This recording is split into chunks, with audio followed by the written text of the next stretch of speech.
ensemble. Fier d'être africain, je suis africain donc je suis. Mes ancêtres ont souffert le martyre pour que je puisse relever le défi. Bonjour le monde, bonjour l'Afrique et bienvenue sur Yes We African, votre tout nouveau rendez-vous dédié à la jeunesse africaine.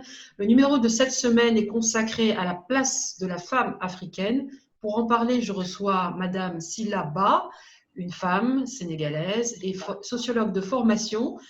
Bonjour Madame Ba. Bonjour Madame Elmati Mali, contente d'être invitée à cette émission. Merci beaucoup et bonjour à tout le monde. Comment ça va à Dakar? Ça va très bien, un peu chaud, mais ça va, dans ce contexte un peu difficile. Alors, je le disais tantôt, vous êtes donc sociologue de formation. Est-ce que vous pouvez vous présenter, Madame Ba?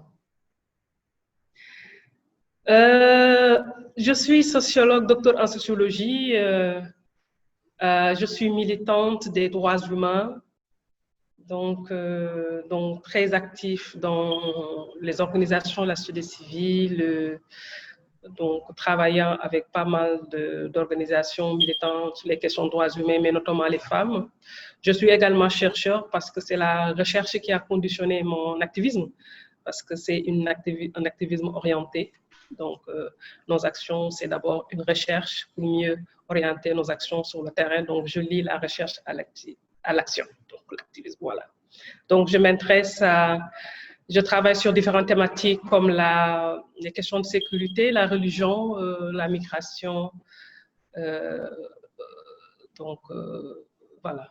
Vous avez fait vos études au Sénégal? Oui, donc j'ai fait les études au Sénégal, donc à l'université Cheikh Anta Diop de Dakar, donc jusqu'à la thèse. Mais durant la thèse, j'étais en contact avec des universités comme Leiden et Québec, la Laval.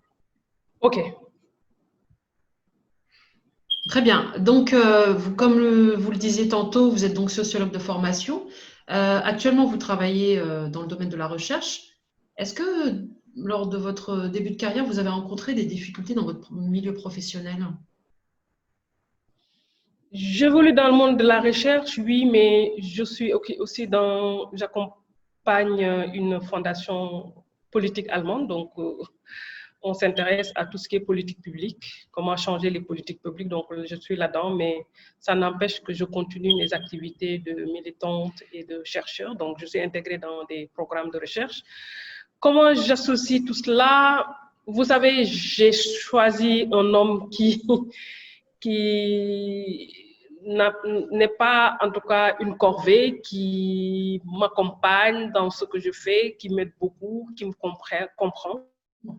Donc, c'est ce qui a facilité en tout cas mes activités, mon militantisme, contrairement à beaucoup de femmes. Donc, il faut choisir son homme. Donc, il faut pas... Votre homme est donc féministe. Et féministe parce que c'est important, il comprend certaines choses. Donc, et là, ça me facilite davantage. Donc, j'ai plus orienté raison que moins cœur. Et voilà, pour pouvoir m'en sortir parce que c'est difficile la recherche, parce que la recherche n'a pas de vacances. Donc, et c'est difficile de faire la recherche. En Afrique, entourée où le social est assez important. Donc, si on est femme évoluant dans ce contexte et que si on n'a pas un espace privé assez calme, assez compréhensif, ça va être un peu difficile à produire. Ouais. D'accord. Donc, d'après vous, les femmes qui n'ont pas un mari compréhensif ont plus de difficultés à percer dans leur milieu professionnel? Ah, c'est sûr. Même pas seulement dans le domaine de la recherche, même si c'est une entreprise privée qui évolue dans le monde de tout ce qui est mobile. Oui, parce que vous savez, l'espace privé, c'est un ressort, c'est un pilier qui permet à l'individu de mieux sauter, en fait, de mieux se projeter. Donc, si cet espace privé n'est pas stable, si c'est pas stable du tout, donc on va même pas penser à faire carrière. S'il y a énormément de difficultés dans l'espace privé, on n'a même pas le temps de compétir dans l'espace professionnel. Donc, l'individu a des problèmes, que ce soit homme ou femme. Donc, moi, l'espace privé, c'est un endroit qui me permet de me ressourcer, de me reposer. C'est un lieu de repos, même s'il y a les enfants, voilà. Et qui me permet après de mieux de projeter dans le monde professionnel, en fait. D'accord. C'est Alors, mon, est-ce c'est mon que lieu de refuge. c'est votre lieu de refuge? Très bien. Vous Ouais. avez des enfants, sans indiscrétion? Oui, j'ai deux garçons, donc l'un a 10 ans et demi bientôt, et l'autre a 6 ans, bientôt 7 ans, oui, 7 ans. D'accord. Le Est-ce que mois vous prochain, diriez il aura 7 ans. aujourd'hui, est-ce que vous diriez aujourd'hui que vous êtes à votre place en tant que femme active et Ma- mère de famille? à ma place, ça veut dire quoi? Euh, je pourrais dire que j'arrive quand même à bien concilier tout cela, en fait, parce que c'est un travail d'orchestre, en fait.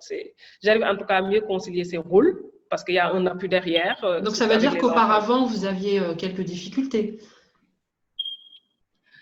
Oui, au début. Au début, parce que vous savez, on vient de se marier, donc on vient d'arriver, on va rejoindre une autre organisation sociale qu'on ne connaît pas les codes, etc. Donc il faudrait trouver une place à l'intérieur. Une fois qu'on arrive à trouver une place, voilà, donc le temps de trouver une place, c'est à ce niveau.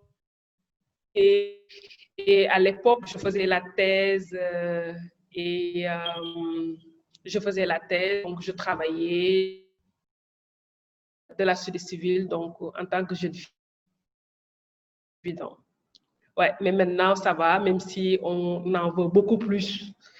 Voilà, on est dans cette dynamique d'en faire en tout cas beaucoup plus, quoi. D'accord. Je voudrais qu'on revienne avec vous sur les femmes dans la tradition africaine. Euh, donc, il est communément admis que les femmes dans la tradition africaine avaient un certain pouvoir. Est-ce que vous pouvez nous en parler?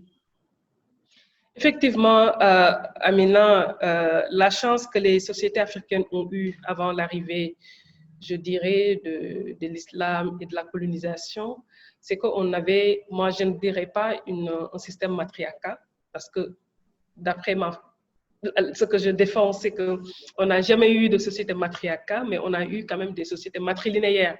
Matriarcat, ça veut dire quoi? Ça veut dire une société où politiquement, économiquement, socialement, c'est la femme qui avait le pouvoir. Et Donc, politiquement, matrilinéaire, économiquement. ça signifie quoi? Matrilinéaire, c'est des sociétés où, euh, euh, euh, par le biais de la transmission mère-enfant, Mhm. déjà, les enfants portaient le nom de leur mère dans Oui, ces tout à fait, sociétés-là. oui. Et aussi, en termes de pouvoir, d'accéder au pouvoir, il faudrait avoir une affiliation avec la femme. Ce qui fait que dans ces sociétés-là, l'affiliation maternelle avait beaucoup plus de poids. Donc, on avait eu ces types de sociétés où la femme, quand même, avait une place enviable. Et ces sociétés ont commencé à se déstructurer avec l'arrivée de l'islam qui a amené la culture arabe fortement patriarcale. Donc, c'est important. Donc, cette culture arabe fortement patriarcale qui a commencé un peu à déstructurer un peu ce système. Et ce système s'est complètement déstructuré avec l'arrivée de la colonisation. L'Occident Mhm. aussi a un système très patriarcal, avec l'éducation occidentale française.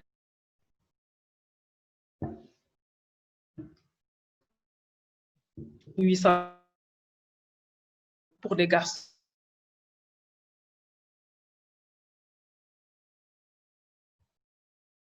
Des années 1717, 1817 plutôt pour l'école mutuelle des garçons, et les filles ont commencé à être intégrées officiellement à l'école en 1938. Donc vous voyez un peu ce décalage. Et aussi en termes de propriété, la répartition des spéculations, des cultures. Tout ce qui est culture de rente, c'était les hommes.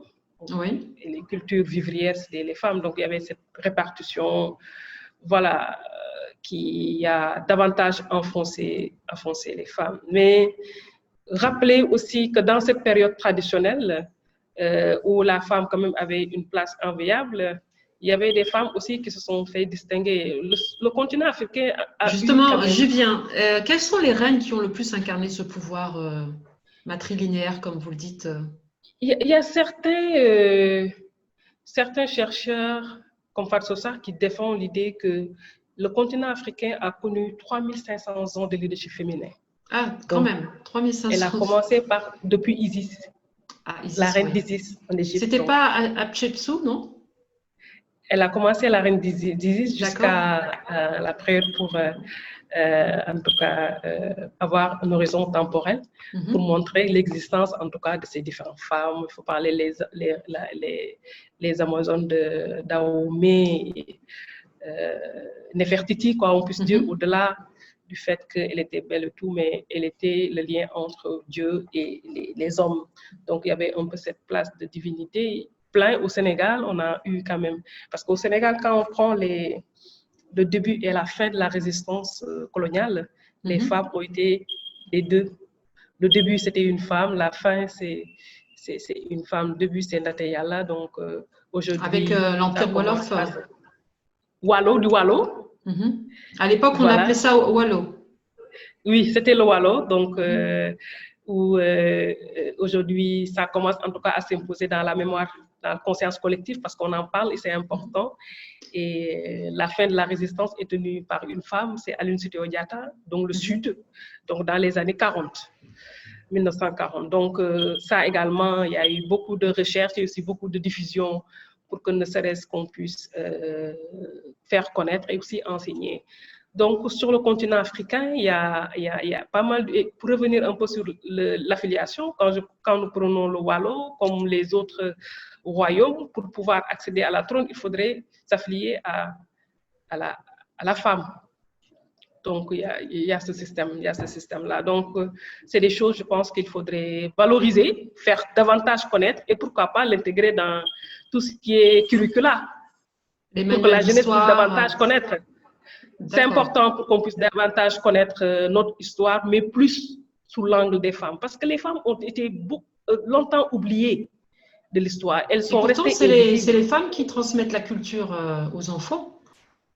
Effectivement, et je Oui. me suis dit qu'à ce niveau-là, la femme également, je pense qu'on ne doit pas seulement travailler sur les hommes, mais il faut travailler sur les femmes, parce que les femmes sont gardiennes des normes et des valeurs.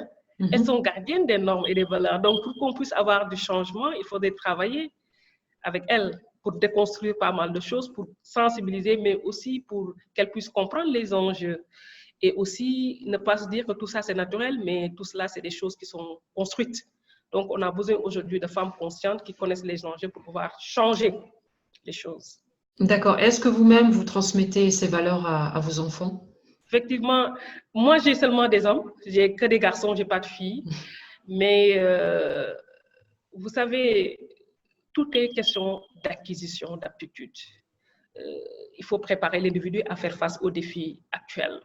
Il faut l'autonomiser. Qu'il soit garçon ou fille, il faut lui apprendre à se faire à manger, s'occuper de ses affaires, parce qu'il doit voyager, évoluer dans différents espaces, être courageux, savoir bien gérer, adresser ses problèmes, parce qu'on ne sera pas toujours là. Donc, ces aptitudes, on doit l'inculquer à l'homme, au petit garçon comme la petite fille, parce que la petite fille aussi voyage, va en Chine pour faire ses études, donc elle doit pas avoir peur, elle doit et voilà, elle doit en tout cas se gérer. Actuellement, on parle plus de leadership féminin. Exact. On parle pas de leadership masculin. Pourquoi? Parce que tout est question d'aptitude. Dès le bas âge, on inculque la fille à lui disant qu'il faut avoir peur, il faut pas regarder les gens droit dans les yeux, il faut pas t'imposer, il faut plus rester dans l'espace public, etc. Alors que l'homme, on lui donne des aptitudes de courage, de risque. De guerrier. Il faut conquérir l'espace public, il faut gagner, il faut être dans il faut t'imposer, etc. Mais tout est question d'aptitude. Et aujourd'hui, face aux défis actuels, il faut changer, il faut revoir la manière dont on éduque nos enfants, en fait. Il faut inculquer à la petite fille cet esprit de courage, de gagnante, d'avoir confiance en elle-même, de s'imposer, etc. Alors justement, c'est quoi être femme pour vous aujourd'hui en Afrique? Être femme aujourd'hui en Afrique, c'est de comprendre que la construction sociale privilégie un groupe donné, plus les hommes que les femmes. Donc, il faut que la femme puisse le comprendre pour pouvoir le déconstruire et pouvoir donner le maximum d'aptitude aux garçons et à la petite fille de faire face au monde, de pouvoir prendre en charge, en tout cas de faire face aux défis actuels. C'est ça, en fait, pour moi, être femme. Donc, comprendre les enjeux actuels et pour pouvoir, si on est dans cette dynamique de renouvellement générationnel, de pouvoir rompre cette chaîne de dominant et de donner à chacun, en tout cas, les aptitudes pour pouvoir faire face. Est-ce que vous diriez aujourd'hui que la femme est à sa place ou est-ce qu'elle doit prendre la place qui lui revient? Je pense qu'on ne doit pas lui donner sa place, c'est à elle de se battre pour retrouver cette place. Pourquoi? Parce que si on vous donne une place, on va vous orienter. Si on vous met tout sur un plateau d'argent, mais celui qui vous donne ce plateau va vous orienter, va avoir plus de pouvoir, va vous dire mais il faut regarder, parce qu'il y aura toujours une relation asymétrique, voyez un peu. Donc c'est à elle de s'imposer, de se battre pour pouvoir prendre sa place. Parce qu'une fois qu'on le fait, on sait où est-ce qu'on était avant et où est-ce qu'on est aujourd'hui en fait. Donc d'après vous, la femme n'est pas à sa place et elle doit encore combattre pour avoir la place qui lui revient? Malheureusement, oui, on est toujours dans cette dynamique de combat, de revendication. La question de l'égalité fait partie des plus vieilles questions de l'humanité. Depuis l'Antiquité, avec les Platon, on parle de l'égalité et on est en 2020. Il y a toujours ces revendications, même s'il y a eu beaucoup d'améliorations aujourd'hui dans le discours des leaders notamment politiques. De l'Union africaine, puisque... Oui, dans les discours quand même, il y a cette reconnaissance de la marginalisation, le fait que les femmes sont marginalisées. Et il faudrait travailler, mettre en place des politiques pour changer, etc. Mais il y a beaucoup de politiques et même aussi ça a fait qu'il y a eu des améliorations. Parce que si vous prenez aujourd'hui la représentation parlementaire sur le continent, on est de manière générale entre 2000 et 2015, on est à 25%. Donc pas loin de l'Union européenne qui tourne sur la même période à 27%. 25% d'amélioration, 25% de taux de femmes. 27% de taux. 25% de taux. D'accord. De manière globale. Je crois que vous êtes aux alentours de 40 et au Rwanda, on est à 60% quand même. Oui, maintenant, je parle de manière globale. À l'intérieur, il y a des disparités. Ah oui, il y a des disparités. Ça, j'ai bien compris. Donc, il y a des disparités. Quand nous prenons le cas du Rwanda, qui est en termes de classement, qui est le premier pays au monde, au monde, au monde, je dirais, au monde. Il y a 51 femmes pour 80 députés, c'est quand même un bon chiffre. Hein. Au Rwanda, ils sont aujourd'hui à plus de 60%. Ah, ils sont à plus de 60%, d'accord. Ouais. Au Sénégal, nous sommes à 43%. 43, d'accord. Et le Sénégal aussi a une loi, contrairement au Rwanda où il n'y a pas de loi. Le Sénégal a depuis 2010 une loi sur la parité. Donc, qui impose la parité au niveau des instances électives et semi-électives. Donc, essentiellement au niveau politique. Dans les pays scandinaves, si je le compare, sont très en avance, même s'il n'y a pas de loi. La loi dont vous parlez au Sénégal, elle est exclusive à la politique, enfin à la sphère politique, ou est-ce qu'elle est également mise en pratique dans l'enseignement, enfin dans tous les corps d'État présents? La loi de 2010, la loi sur la parité de 2010 au Sénégal est consacrée essentiellement à la sphère politique. Et ce n'est pas dans l'espace politique de manière globale. C'est uniquement, quand je dis les instances électives, je fais allusion au Parlement. Donc, la loi s'adresse au Parlement, à certains organes semi-électifs. On a ce qu'on appelle le Conseil économique, social et environnemental. Donc, ces organes sont concernés par cette loi. Nous avons l'équivalent un peu, le Sénat, on ne l'a plus, mais le Sénat était également concerné. Nous avons un Haut Conseil des collectivités territoriales qui est également concerné par cette loi. Et à côté, nous avons les conseils municipaux. Donc, la loi s'arrête uniquement à ce niveau-là. Ça ne s'adresse pas au secteur non politique. Donc, tout ce qui est entreprise, fonction publique, enseignement, la loi telle que nous l'avons en 2010, ne sont pas concernées ces instances-là. Et qu'en est-il de la représentation des femmes justement dans Vous savez, cette loi, quand je prends le Parlement sénégalais, avant la loi sur la parité, on était à 20% de représentation de femmes. Avec la loi, on est arrivé à 43%. Donc, il y a eu un bond avec cette loi sur la parité. Maintenant, pourquoi on n'est pas arrivé à 50% à l'Assemblée nationale? Ça, c'est lié au mode de scrutin. Parce que d'habitude, il y a des listes et sur les listes, on voit que c'est plus les hommes qui sont tête de liste. Donc ça a un peu joué un peu sur le nombre. Mais moi, je me dis, la question qu'il faudrait s'adresser dans ce contexte, c'est plus analyser davantage cette participation qualitative au niveau de l'Assemblée nationale. Vous voyez un peu. On est bien représenté aujourd'hui, on est à 43%, c'est bien.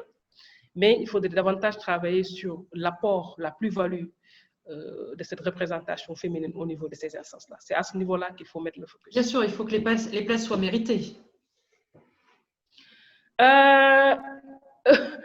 Bon, mériter du côté des hommes ou du côté des femmes, vous savez, en politique, malheureusement, c'est plus avoir la capacité de mobiliser socialement qui compte. Et voilà, donc, le problème, c'est plus pourquoi on est là au Parlement, qu'est-ce qu'on doit faire, qu'est-ce qu'on doit changer, parce qu'on est des députés du peuple, donc il faut qu'on soit à l'écoute du peuple. Et moi, je dis souvent qu'on a des députés du parti, parce que le parti influence beaucoup sur l'attitude du parlementaire, que ce soit homme ou femme. Donc, face à des intérêts qui concernent les femmes, vous allez voir des femmes, sous l'influence du parti, ne vont pas adhérer à cette cause. Voyez un peu. Donc, il y a l'aspect politique, malheureusement, qui vient freiner un peu cet élan. D'accord. Alors, quels changements majeurs, d'après vous, ont eu lieu par rapport à la période traditionnelle? Quels ont été les grands changements de la situation des femmes africaines?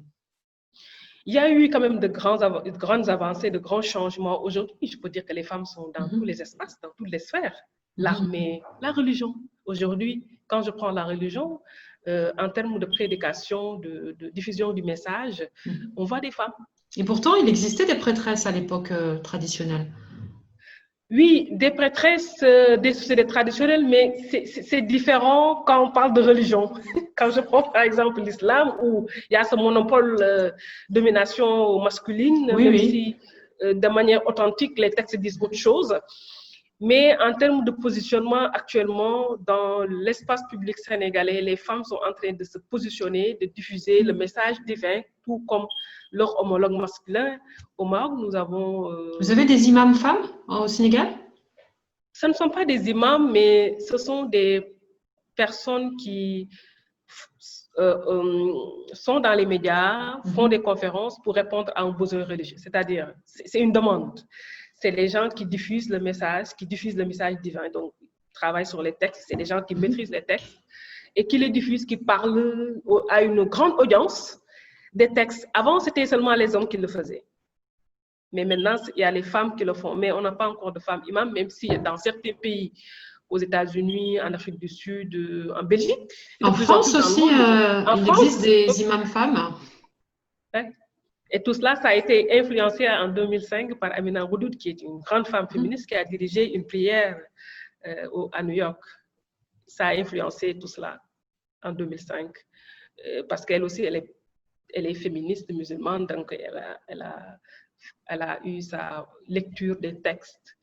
Et la conclusion, c'est que la question de l'égalité dans les textes religieux, c'est assez clair. Dieu a créé l'homme et la femme d'une même âme, pas d'une côte. Ça aussi, c'est un travail qu'on est en train de faire au Sénégal pour leur dire qu'on n'est pas créé d'une côte gauche de l'homme. On est créé d'une même âme pour montrer la question égale, l'égalité.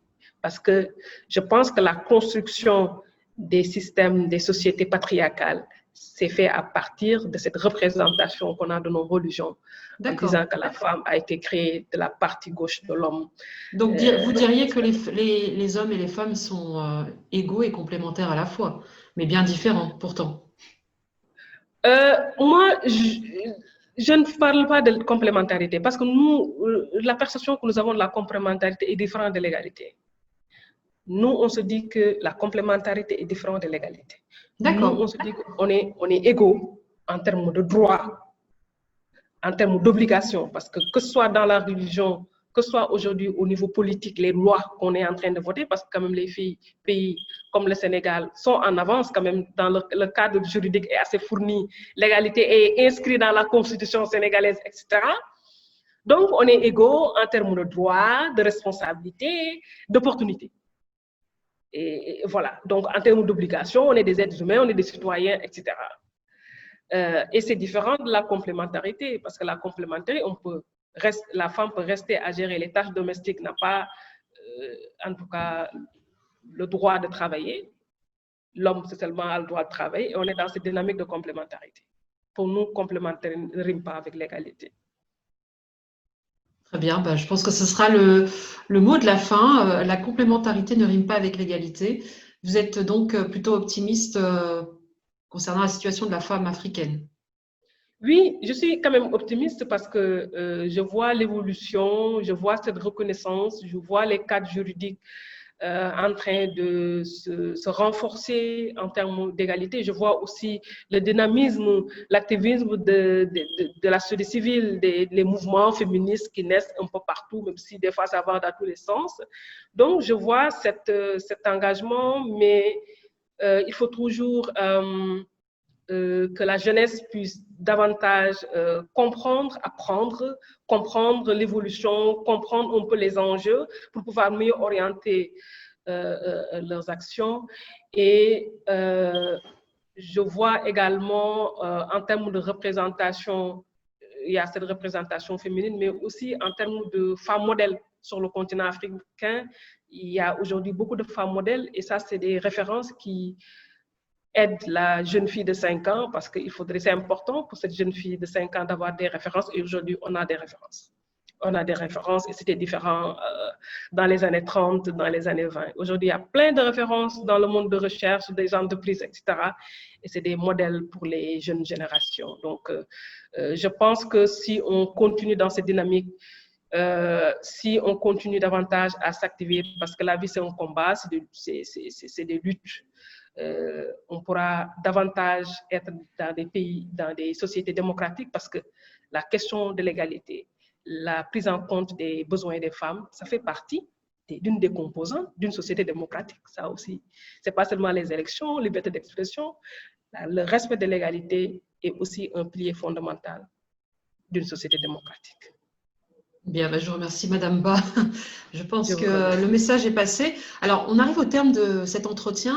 Est-ce que vous auriez un message à faire passer à la femme africaine, à la jeunesse africaine et tout particulièrement aux jeunes filles? Le message clé que je voulais passer, c'est à l'endroit des femmes africaines. Parce que pour femmes, il y a jeunes filles là-dedans, de manière globale. Si on veut atteindre ces sociétés démocratiques, c'est à nous de changer les choses. Vous savez, les femmes sont gardiennes des normes et des règles.